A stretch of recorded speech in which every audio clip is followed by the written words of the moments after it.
जरा ऊंची आवाज से निकाला हो, जोर से जरा। परंतु जब पवित्र आत्मा तुम पर आएगा तब तुम सामर्थ पाओगे और यरूशलेम और सारे यहूदिया और सामरिया में और पृथ्वी की छोर तक मेरे गवाह होगे।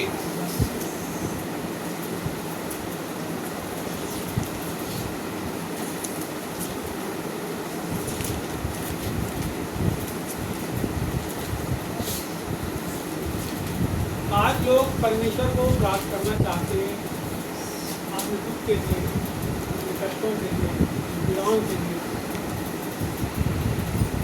अपनी थकावट के लिए। ये सही बात है कि लोग इसलिए परमेश्वर के पास आते हैं।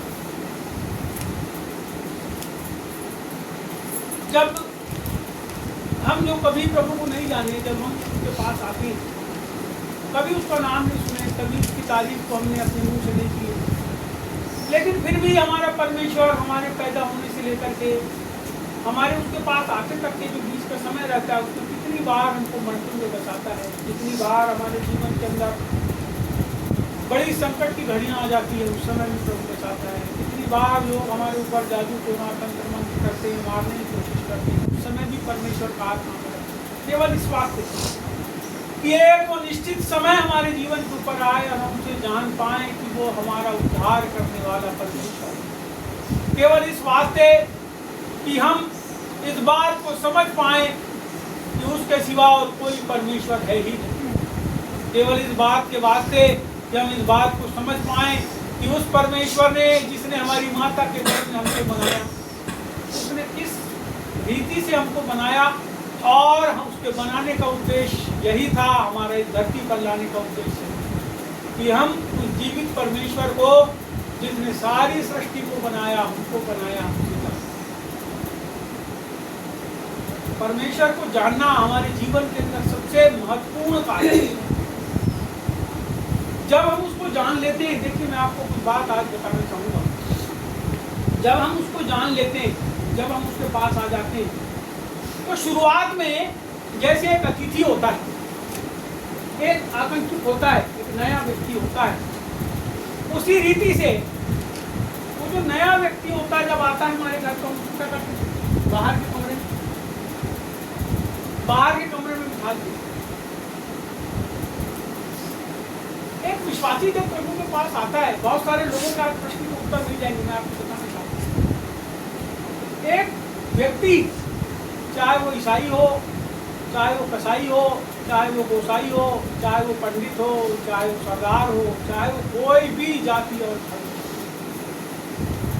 जब वो प्रभु को जानता है, मैं आपको बताना चाहता हूँ, तो शुरुआत उसके जीवन में ये होती है कि वो प्रभु को धन्यवाद देता है उसके किए हुए कामों के लिए। क्योंकि परमेश्वर के पास जब वो आता है तो परमेश्वर उसके जीवन में काम करना शुरू कर देता है। उद्धार के अनुभव को, मुक्ति के अनुभव को उसके जीवन के अंदर लाना परमेश्वर चालू कर देता है जब वो उसको जानता है। सेकंड पोजीशन, अभी क्या हुआ कि किसी को किसी चीज की जरूरत थी, आपके पड़ोसी को आपने उसको कोई सामान दे दिए, उसी रीति से आपके जीवन के अंदर जिस चीज की जरूरत थी, आप प्रभु के पास आए, आपका पड़ोसी आपने जाने और आपको क्या किया, प्रभु ने कुछ चीज दे दिया। सेकंड पोजीशन, जब वो आपको आपसे संबंध अच्छा होता है, क्या करते हैं, अब उनको पहले कमरे में, फिर और संबंध अच्छा होता है तो हम बोलते हैं भैया ठीक है ना, अंदर है हम लोग, आगे अंदर के कमरे में। फिर और अच्छा संबंध होता है तो फिर हम बोलते हैं हमारी चौकी में भी आ जाए। फिर और अच्छा संबंध होता है तो सामने से लेकर पीछे तक के क्या होता है, आपके जीवन में आपने परमेश्वर को, यीशु मसीह को किस कमरे के अंदर रखा है। मैं आपसे आज प्रश्न, हमारे जीवन के अंदर कई कक्ष हैं, कई ऐसी चीज हैं जिसको हमने आज तक परमेश्वर के साथ साझा किया। पता है आपको, हमारे जो मुंह है, इससे एक शब्द, हम कितना भी बड़ा कोई गड़बड़ काम करें, एक शब्द नहीं निकलता। और उस शब्द का नाम पता है क्या, तो क्षमा कर दो, क्षमा कर दो भैया, क्षमा कर दो पत्नी जी, क्षमा कर दो पति जी।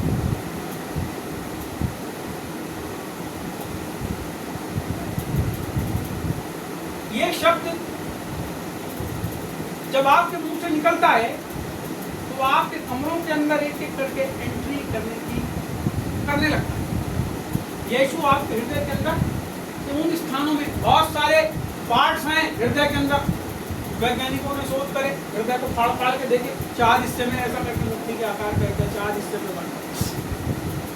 मैं आपको बताना चाहता हूँ, परमेश्वर आपके हृदय के किस हिस्से के अंदर में आपको उसको आने के लिए दिए हैं। अभी वो बाहर के कमरे में बैठा है आगंतुक के समान, अभी वो आपके दोस्त के समान आपकी बैठक में बैठा है, अभी वो आपके किचन के अंदर सब व्यवस्थाओं को करने में आपकी एक बहुत परिवार के व्यक्ति के समान मदद करने लगा है, अभी वो आपके बिजनेस में आपके साथ काम करता है। आपने किस स्तर पर परमेश्वर को अपने जीवन में रखा?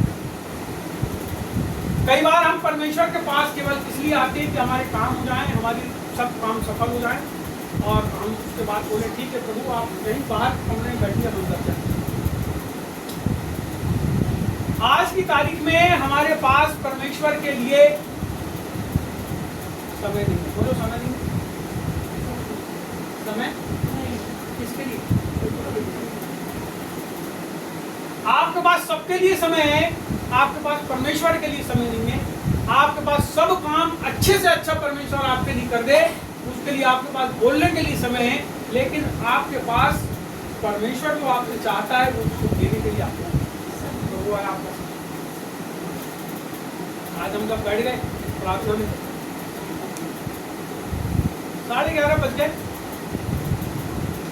और मैं सवेरे से उठ के नहा धो के किताब सुधार के बाइबल को पढ़ के और प्रार्थना भी कर रहा हूँ, और किन्हीं लोगों को मैं देख भी रहा हूँ अपनी आँख में, और उनके लिए भी प्रार्थना कर रहा हूँ।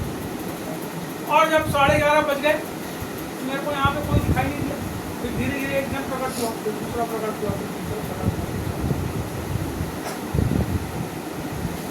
समय हमारे पास, आपका स्कूल 12 बजे का है तो आप 11:30 बजे 11:45 बजे क्यों पहुंच जाते? पैसा मिल रहा है वहां से, प्रिंसिपल डांटेगा इसलिए।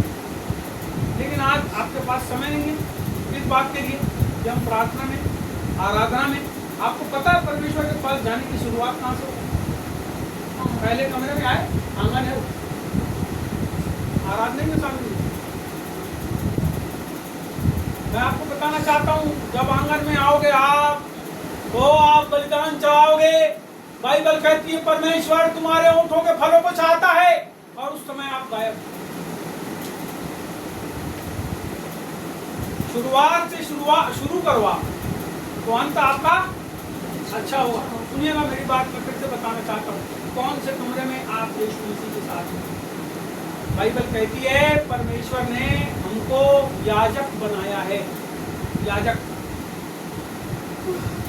ये जो मंदिर था परमेश्वर का, मेरी बात को ध्यान से समझिएगा, परमेश्वर का मंदिर था, कितने हिस्से में था? आंगन, पवित्र स्थान, महापवित्र स्थान, और इस मंदिर के बाहर एक जगह थी जहाँ पे इजराइलियों के तंबू थे। अभी आप आंगन के अंदर नहीं हो, अभी आप तंबुओं के अंदर नॉर्मल जैसे लोग रहते हैं, बाकी संसार के लोग रहते हैं, वैसे आप अपने अपने तंबू के अंदर क्या कर रहे हैं? निवास। आपको अंदर आने की, भेंट लेकर परमेश्वर के मंदिर में आने की, भेंट का मतलब रुपये पैसे नहीं बोल रहा हूँ, आपके मुंह के फल, आपके मुंह के फल। अब मैं बलिदानों के बारे में आपको बाद में बताऊंगा। आपके मुंह के ओठों के फल, और वो समय होता है आराधना का। सेकंड पोजीशन, जब भेंट को लेकर के याजक अंदर जाता है, लहू को लेकर अंदर जाता है, क्या करता है? उस लहू को छिड़कता है, परमेश्वर छिड़कता है। कहां घुस गया वो ऐसे स्थान में घुस गया जहां पर दीवट का उजाला है। दीवट का उजाला, पवित्र आत्मा का उजाला, परमेश्वर के वचन का प्रकाशन, वो उसमें चलता है उजाले में अपने जीवन को। अभी आप आंगन में हो, धन्यवादी नहीं, बराबर नहीं कर पाते। अभी सेकंड पोजीशन है आत्मा के उजाले में अपने जीवन को। क्या करोगे आत्मा के उजाले में? लाइट बंद कर दोगे तो कुछ दिखेगा? आत्मा के उजियाले में, पवित्र आत्मा के उजियाले में, दीवट के उजियाले में चलना और फिरना। सुनिए, फिर वो चौथी पोजीशन एक होती है जहाँ पे ऐसा स्थान होता है कि महायाजक एक ही बार जाता है, लेकिन यीशु मसीह ने उस स्थान में, स्वर्गीय स्थानों में प्रवेश करके हमारा प्रवेश भी उपदेशियों की किताब उसके अनुसार हमारा प्रवेश सीधे स्वर्ग के अंदर। अभी चौथी पोजीशन में पहुंचना एक विश्वासी के लिए बहुत जरूरी है।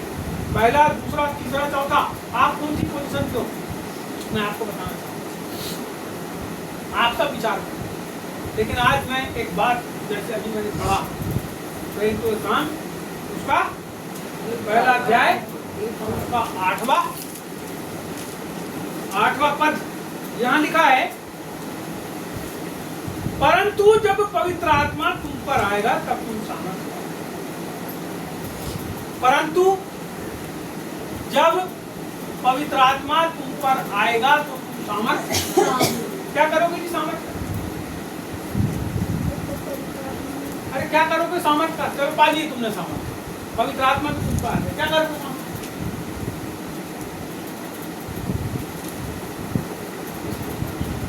क्या करोगे आप सामर्थ का? मैं पूछ रहा हूँ आपसे, किस किस को सामर्थ होना? गवाही दे दो। किस किस को सामर्थ होना?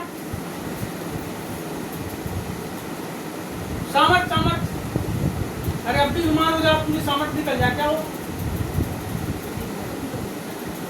आपको जल्दी से बिस्तर में डालिए, ग्लूकोज लगाएंगे, इंजेक्शन लगाएंगे, क्या आ जाए शरीर में? ताकत आ जाए, फिर क्या होगा? सामर्थ आई शरीर में आई।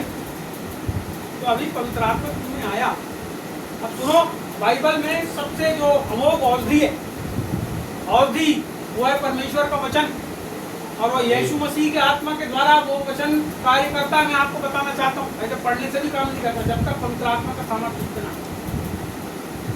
बहुत जन है, बहुत कोशिश करे लोगों ने पाले उससे कुछ, जब तक पवित्र आत्मा, मेरी बात को समझिएगा, मैं कुछ बताना चाहता हूँ। जब पवित्र आत्मा तुम पर आएगा, तुमने मन तो फिरा लिए, तुमने नए जन्म का अनुभव भी पा लिया ना, नया जन्म हुआ, आपने पापों से मन फिरा के छोड़ दिए। अब हम प्रभु ऐसा गंदा पाप नहीं करेंगे, प्रभु हम ऐसा काम नहीं करेंगे, प्रभु हम व्यभिचार नहीं करेंगे, प्रभु हम फलाना नहीं करेंगे, हम ढिमका नहीं करेंगे। आज से हम सब चीज को छोड़ देते। आपने नया जन्म पाए, यदि पाए तो फिर सेकंड बात आती है नए जन्म होने के बाद, एक व्यक्ति का नाम नए जन्म होने के बाद कि आप पवित्र आत्मा को पाओ, और जब पा जाओगे तो फिर सामर्थ काय के लिए आपको सामर्थ, हाँ आपको सामर्थ क्यों होना? आपको पता है आजकल कई लोग हीरो बनने के लिए सामर्थ होते हैं, प्रार्थना करें तो भका भक लोग गिरना चाहिए, इसके लिए सामर्थ है ना। सामर्थ क्यों होना? क्या आवश्यकता है सामर्थ की? आप आत्मिक रूप से कमजोर हो, उस कमजोरी को परमेश्वर का सामर्थ दूर कर देगा। मैं आपको बताना चाहता हूँ, जब परमेश्वर के आत्मा की उपस्थिति में आप आओगे, मैं आपको बताना चाहता हूँ, बाइबल में लिखा है परमेश्वर भस्म करने वाली आग है। और जब आप प्रभु की उपस्थिति में आते हो, बाइबल बताती है, इब्रानियों की किताब उसका पहला अध्याय उसका 7वां वचन, वहां पे ऐसा लिखा है, परमेश्वर अपने सेवकों को धधकती हुई आग बनाता है। मैं आपसे बताना चाहता हूँ, जब आप परमेश्वर की सामर्थ को पाते हो, उसकी आग आपके जीवन के ऊपर छाया करती है, उसकी आग आपके हृदय के अंदर उतर जाती है, और उसकी आग से जब आप भर जाते हो, मैं आपको बताना चाहता हूँ, वो आग आपसे दूसरों के जीवन के, मैं आपसे बताना चाहता हूँ, वो आग आपके द्वारा दूसरों के जीवन के अंदर जाके लगती है। मरे हुए लोगों को जिलाने की सामर्थ है वो, मुर्दा आत्मिक लोगों के जीवन के अंदर परिवर्तन की सामर्थ है वो। मैं आपसे बताना चाहता हूँ, जब वो आग आपके जीवन के ऊपर आती है, वो आपके द्वारा वो लोगों के जीवन परिवर्तित होने लग जाते हैं। मैं आपसे बताना चाहता हूँ, बाइबल कहती है, जब पवित्र आत्मा तुम पर आएगा, वो हमारे जीवन के ऊपर आ गया। मैं आपसे बोलना चाहता हूँ, जिस समय आपने यीशु को कहे, हे यीशु तू ही मेरा प्रभु है, मैं अपना जीवन तुझे देता हूँ, हे यीशु तू मेरे जीवन में आ जा, वो समय होता है जब पवित्र आत्मा आपके हृदय के अंदर आकर वास करने लगता है। मैं आपसे बताना चाहता हूँ, ये फर्स्ट पोजीशन के बाद सेकंड पोजीशन होती है। सामर्थ्य की। और मैं आपसे बताना चाहता हूँ, जब परमेश्वर आपको सामर्थ्य देना चालू करता है, वो आपको ऐसे गवाह के रूप में खड़ा करता है, अद्भुत रीति से लोगों के जीवन को परिवर्तित करने के लिए खड़ा करता है, कलीसियाओं को बढ़ाने के लिए परमेश्वर आपको खड़ा करता है, लोगों के जीवन के बंधन तोड़ने के लिए परमेश्वर खड़ा करता है, आपको बाउंड्रीज ब्रेकर्स बनाता है, आपको अपना विटनेस बनाता है, आपको अपने नाम की महिमा के निमित्त खड़ा करता है। और इसीलिए खड़ा करता है, इधर मेरी तरफ देखिए, इसलिए खड़ा करता है कि आपके चेहरे से निकलने वाला प्रकाश दूसरों के चेहरे के ऊपर चमके। वो इसीलिए खड़ा करता है कि अब आप खुद के ना रहे, अब आप कहेंगे कि मैं मर गया, मैं जिंदा नहीं, लेकिन अब मसीह मुझ में जीवित। और जब मसीह आपके अंदर आके जीवित हो जाता है पवित्र आत्मा के सामर्थ्य से, बाइबल कहती है जब तक कोई व्यक्ति गेहूं के दाने के समान ना मरे तो फल नया जन्म, तो परमेश्वर के राज्य की स्थापना। मैं आपसे बताना चाहता हूँ, अपने अहंकार को मारो, अपने मुंह की बातों को मारो, अपने शरीर के उन कामों को मारो जिसके द्वारा तुम परमेश्वर की निकटता में नहीं पहुंच पा रहे। मैं आपको बताना चाहता हूँ, साधु सन्यासी बनने की जरूरत नहीं है। मैं आपसे बताना चाहता हूँ, आप जिस जगह पर हो उसी जगह पर रहो और अपने मन के ऊपर कंसंट्रेट करो और परमेश्वर के वचन के ऊपर कंसंट्रेट करो। और आप ये देखो परमेश्वर का वचन मुझसे क्या कहता है, और जब वो जैसा कहता है, जब आप वैसा करने की कोशिश करते हैं, मैं आपको बताना चाहता हूँ, आपकी वो कोशिश पवित्र आत्मा की सामर्थ्य को आपके जीवन के अंदर रिलीज करती है और आपके जीवन के द्वारा बहुत तेरे लोग वो एक चलती फिरती बाइबल को देखने लगते हैं। मैं आपको बताना चाहता, लोगों के जीवन पर बहुत छोटी सी बात है, मैं आपको बताना चाहता, पवित्र आत्मा का समर्पण हमारे जीवन के, पवित्र आत्मा के लिए समर्पण हमारे जीवन के अंदर बहुत जरूरी है। यीशु के लिए समर्पण आपके जीवन में बहुत जरूरी है, और समर्पण ही वो कुंजी है जिसके द्वारा आप अपने जीवन को परमेश्वर के अनुसार, उसकी इच्छा के अनुसार बदल सकते। आपके जीवन का समर्पण, आपने अपने जीवन के कौन से कमरे में परमेश्वर को रखा है, मैं आपसे पूछना चाहता हूँ आज। यदि आप कहते हैं प्रभु ये सब कुछ तेरा है, मेरा जीवन तेरा, मेरे बच्चे तेरे, मेरी बीवी तेरा, मेरा पैसा तेरा, मेरा घर तेरा, तो फिर वो प्रभु का ही होना चाहिए, फिर वो आपका नहीं होना चाहिए। जब आप परमेश्वर को अपना जीवन देते हैं तो फिर वो प्रभु का ही होना चाहिए, फिर वो आपकी मर्जी के अनुसार चलने वाला नहीं होना चाहिए। जब आप परमेश्वर को देते हैं तब सुनिएगा, प्रभु में आके नए जन्म पा लेना, अन्य भाषा बोलना एक अलग चीज है। मेरी बात को आप बिल्कुल समझिएगा, और जिंदगी भर परमेश्वर के काम को नहीं करना बिल्कुल अलग चीज। और आज की तारीख में पूरे विश्व के अंदर ऐसे ही लोग पाए जाते हैं कलीसियाओं के अंदर जो बोलते हैं हमने पवित्र आत्मा को पाए। मेरी बात को समझिएगा, जो कहते हैं हमने पवित्र आत्मा को पाए, हम अन्य भाषा बोलते हैं, लेकिन उनके पास परमेश्वर की सामर्थ नहीं होती। सामर्थ का मतलब ये हाथ रख के लोगों को जमीन पर गिरा देना वाली सामर्थ की बात नहीं कर रहा, हाथ रख के बीमार को चंगा कर देना उसकी भी बात नहीं कर रहा। मैं आपसे बात कर रहा हूं परमेश्वर के राज्य को बढ़ाने वाली सामर्थ, क्योंकि परमेश्वर सामर्थ इसलिए देता है। सामर्थ और शक्ति में बहुत फर्क है। शक्ति क्या है? मेरे में 50 किलो उठाने की क्षमता है, शक्ति है। शक्ति वो होती है मेरे में 50 किलो उठाने की, मेरे में आधा घंटा प्रार्थना करने की, लेकिन सामर्थ्य वो है कि जब तुम आंख बंद करके बैठे तो 12 घंटे तुम लगातार प्रार्थना करते रहे। परमेश्वर की ओर से सामर्थ्य, तो तुम्हारी सामर्थ्य नहीं है कि तुम अभी उठोगे 5 मिनट के बाद पानी पीने जाओगे, फिर अभी प्रार्थना करने बैठोगे, इसके बाद कुछ करने जाओगे, इसके बाद कोई घंटी बजाएगा उसके पास भी चले जाओगे, उसके बाद और कुछ करने के लिए होएगा काम तो वहां चले जाओगे, फिर कुकर की सीटी बजेगी तो वहां भी चले जाओगे। सामर्थ्य वो होती है कि जब आप किसी काम को करने के लिए असक्षम हो, उस कार्य को करने में जब परमेश्वर आपको सक्षम बना देता है, वो होती है सामर्थ्य। वो होती है लोगों का जीवन बदलने वाली सामर्थ्य, वो होती है तुम्हारा खुद का जीवन बदलने वाली सामर्थ्य, वो होती है मेरा जीवन बदलने वाली सामर्थ्य। वो परमेश्वर की सामर्थ्य है। और बगैर परमेश्वर को जीवन दिए, बगैर परमेश्वर को अपना जीवन समर्पित किए, परमेश्वर हमारे जीवन के अंदर ये कार्य को नहीं करता, क्योंकि परमेश्वर उसी स्थान पर काम करता है जो स्थान उसका है।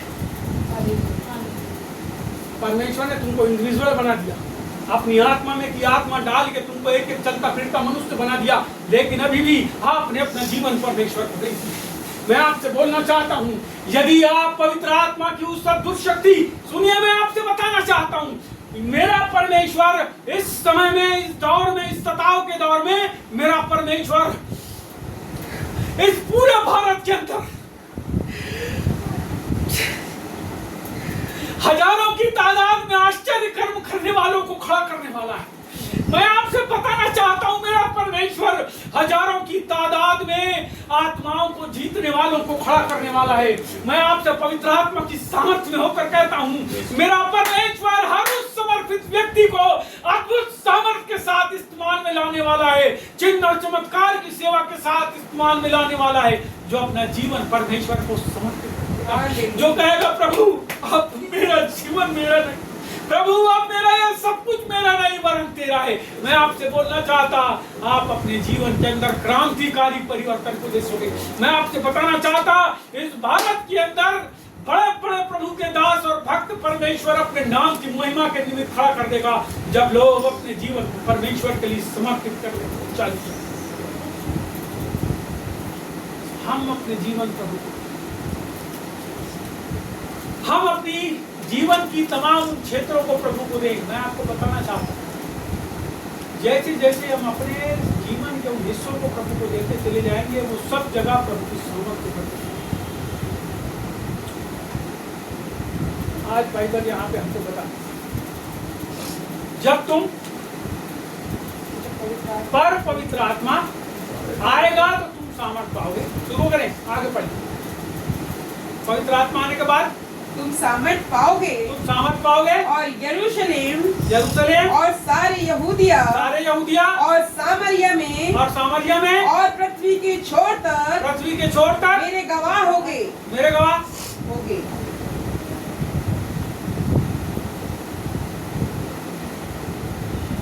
अभी तो तुम जिस मोहल्ले में रहते हो वहीं के लोग नहीं जानते कि तुम प्रभु।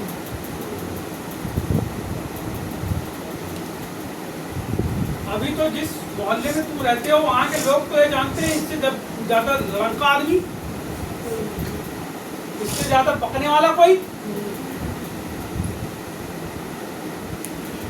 मैं अपने बारे में बोल रहा हूँ, आपके बारे में नहीं बोल रहा हूँ।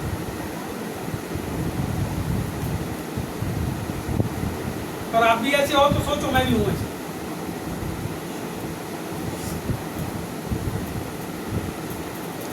आप किस चीज के गवाह, आप किस चीज के गवाह हो, मेरे को आप बताने की कोशिश करें। अपने जीवन में आप प्रभु के गवाह हैं, या इन सब बाकी संसार के जो कैरेक्टर बार बार हमारे जीवन में अलग अलग झलकते हैं उसके।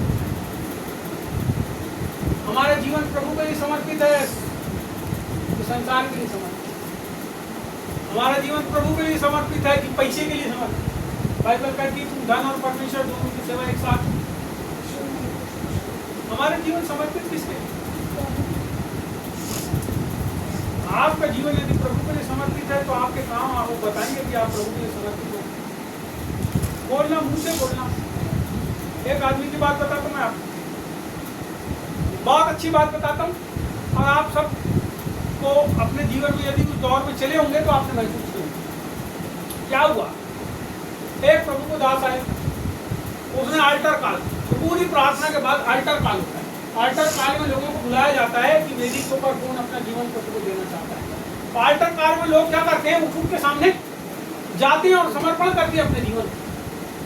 एक जगह बार बार कई पास्टरों को बुला के सभाएं होती थी, और वहां के पास्टर ने गौर किया कि एक आदमी जो है वो बार बार क्या करता था कि एक बार बुलाने के बाद जब अल्टर काल होता तो जाता, दूसरा कोई पास्टर आके प्रचार करे तो भी हो जाए, फिर तीसरा वाले बार में हो जाए, फिर चौथी बार में भी हो जाए। उसने गौर किया कि जितनी बार अल्टर काल होता है हर बार ये जाता है और अपने जीवन प्रभु को देता है, दूसरों को बुलाए रहो। क्यों तुम बार बार जाके अल्टर काल में अपना जीवन प्रभु को देते हो? तो बोले मेरे को कुछ महसूस नहीं होता इसलिए बार बार, मेरे को कुछ महसूस नहीं।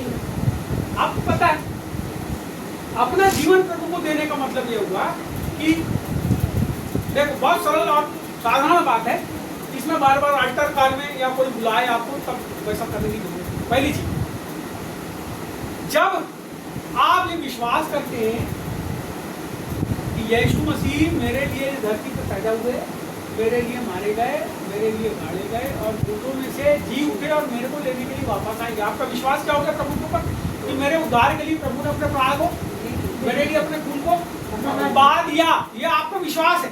किसके ऊपर? तथ्य के ऊपर विश्वास है आपका। तथ्य बोलो, सबूत, उसी को तथ्य कहते हैं, सबूत के ऊपर।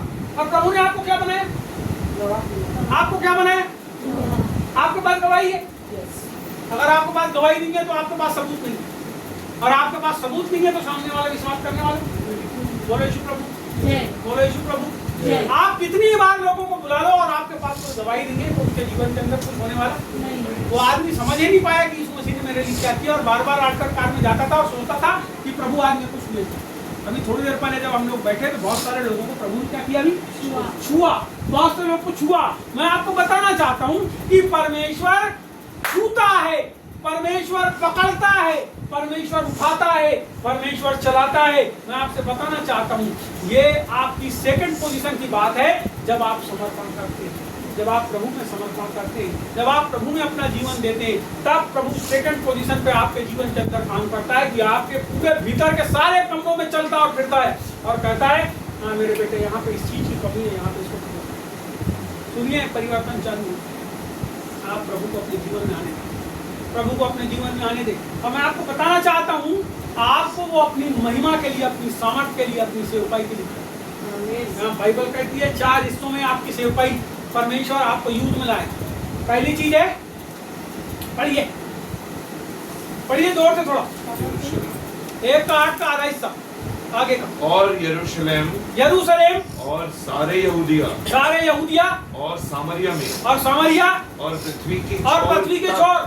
4 हिस्से, 4 हिस्से। शुरुआत करो यरूशलेम, जिस जगह पे रहते हो शुरुआत करो। शुरुआत आपकी सेवकाई की, आपके जीवन की गवाही की शुरुआत जहां आप रहते हैं। सेकंड पोजीशन, वाराणसी, गोंदिया, फलाना ढिमका आसपास का 25, 30, 40 किलोमीटर का एरिया। और आप होना चाहिए आपकी गवाही की तीसरी चीज सामरिया। हाँ, फिर और आगे पूरा प्रदेश होगा। अरे जाओ उसको प्रचार करने, आप हवाई जहाज में बैठ के ले जाएगा, उड़ाएगा साए कभी हवाई जहाज का पंखा भी नहीं देखे, उसमें बिठा के ले जाने वाला कब? गाना गाओ सब, करता समर्पण, झूठा गाना गाते हो, आत्मा और जीवन, फिर रोते हो तेरी यार, फालतू की बात सब है। समर्पण तो काम दिखाओ, नहीं तो आंख पर दर्द बताओ, तो पेट दर्द बताओ, हार्ट में दर्द होता बताओ, कमर में दर्द होता बताओ, फिर भूत झूम जाता बताओ, फिर काम है शक्ति में बताओ, फिर काम है मेरे दवाखाने बताओ।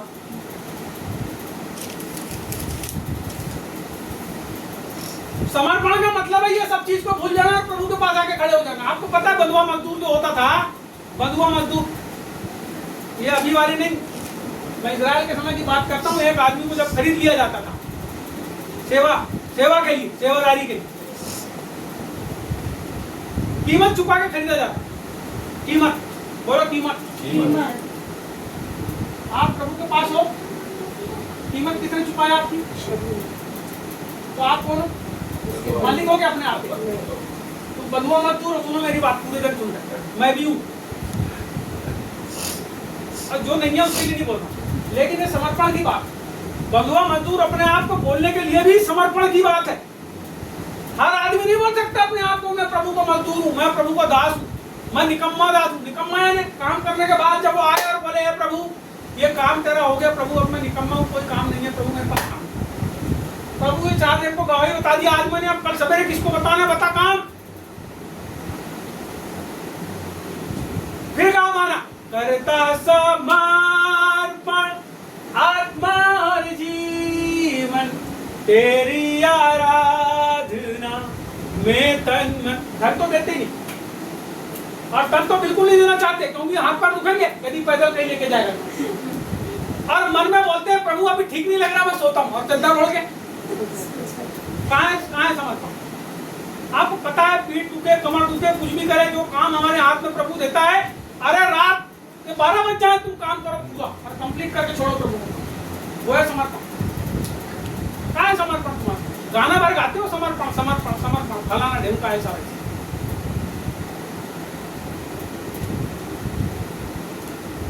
हमको समझना है कि परमेश्वर ने हमको बुलाया क्यों है, परमेश्वर ने हमको खरीदा क्यों है, परमेश्वर में हम हैं क्यों। आप समझिए, सब पुराने लोग हैं आप, क्यों हो आप प्रभु में, क्या है आपके जीवन का मकसद। एक जन गाता है, मेरे जीवन का मकसद तू है, मेरे जीने का फालतू की बात करता है, अपने परिवार के लिए, बाल बच्चों के लिए कमाता और खाता है। किसके लिए? प्रभु के लिए जी रहा तुम।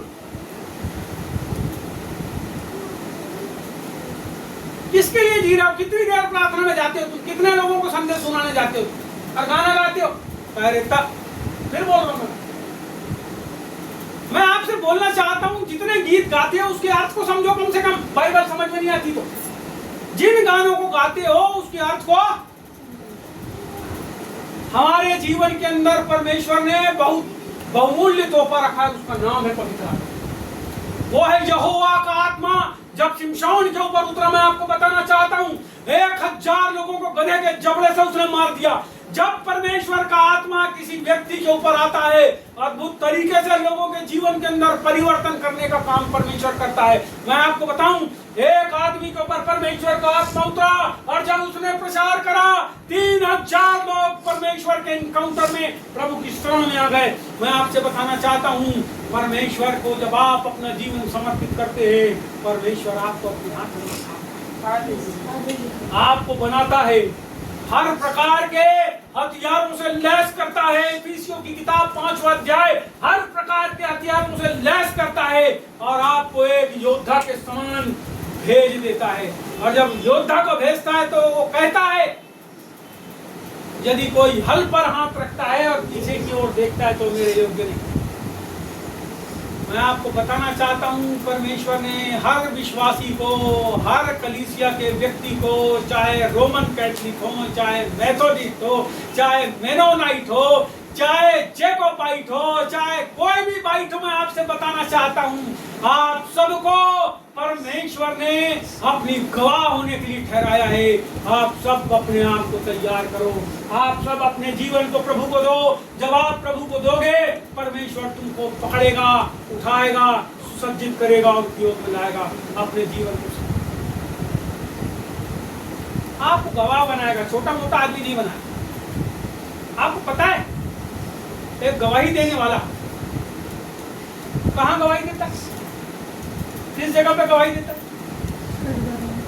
बोलो, कचहरी में, पुलिस थाने में, कलेक्टर के सामने, अधिकारियों के सामने। आप में से कौन है जो अधिकारियों को जाके प्रभु का गवाही खड़ा होकर बताता है? कितने लोग हैं जो अधिकारियों और नेता प्रतिपक्ष और राहुल गांधी और सोनिया गांधी और नरेंद्र मोदी के पास जाके यीशु मसीह की गवाही बताए, मैं ऐसा था, मेरा जीवन ऐसा हो। समझ रहे बात मेरी बात को समझिए। परमेश्वर आपको गवाह बनाता है इस संसार के लोगों के सामने भी और बड़े बड़े लोगों के सामने, राजा महाराजाओं के सामने। पौलुस को परमेश्वर ने रोम के अधिपति के सामने भी ले गया, क्यों? गवाही देने के लिए। तो मैं आपको बताना चाहता हूँ, जब परमेश्वर मान में लाता है ना, तो फिर वो अद्भुत तरीके से आपके ना काम धंधों को बंद करवाता परमेश्वर, ना पैसे के साधनों को बंद कराता परमेश्वर। लेकिन जब आप परमेश्वर के पास आते हो, किसी चीज को छोड़ के, एक रास्ता छोड़ के आते हो, 10 रास्ते परमेश्वर आपके लिए देता है। मैं आपको बताना चाहता हूँ, मैं आपसे बोलना चाहता हूँ, अपना जीवन प्रभु के सामने आइए। इस समय हम प्रार्थना करें, हम समर्पण की प्रार्थना करें। और जो व्यक्ति अपना जीवन प्रभु को देना चाहता है, यहाँ बैठा, सब अपनी आंख को बंद करें। किसी को एक